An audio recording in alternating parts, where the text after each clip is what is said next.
dialog me Zhohu.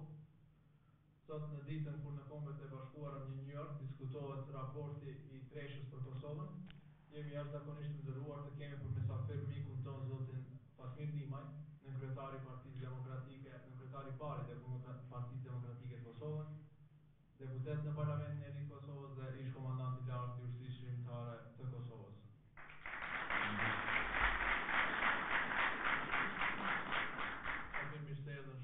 Vendi ku shmosh shumë për atë që ka prezenton dhe për punën që e bën. Faleminderit për fjesë.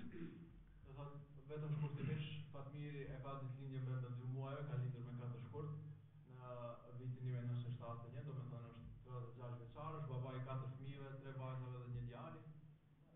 Ka diplomuar në Fakultetin e Drejtësisë në Prishtinë, po është në përfundim e sipër të magjistraturës.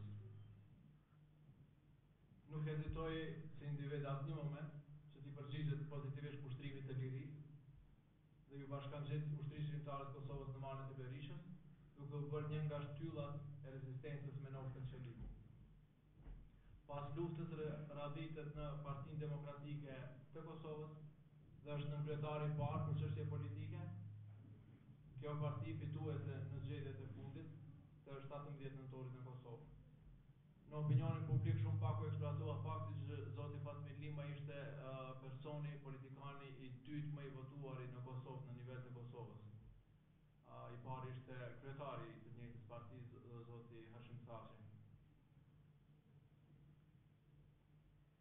Në vitin 2003, ngritjen e zotit Fatmir Limaj si politikan në Kosovë dhe në rajon, ndodhi një ndërhyrje e shkurtër.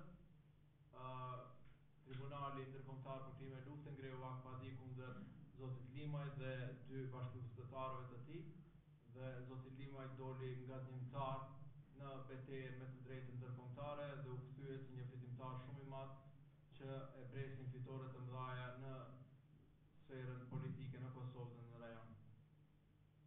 Do të kisha filluar Fatmir me një përshkrim të jotin personal rreth vitit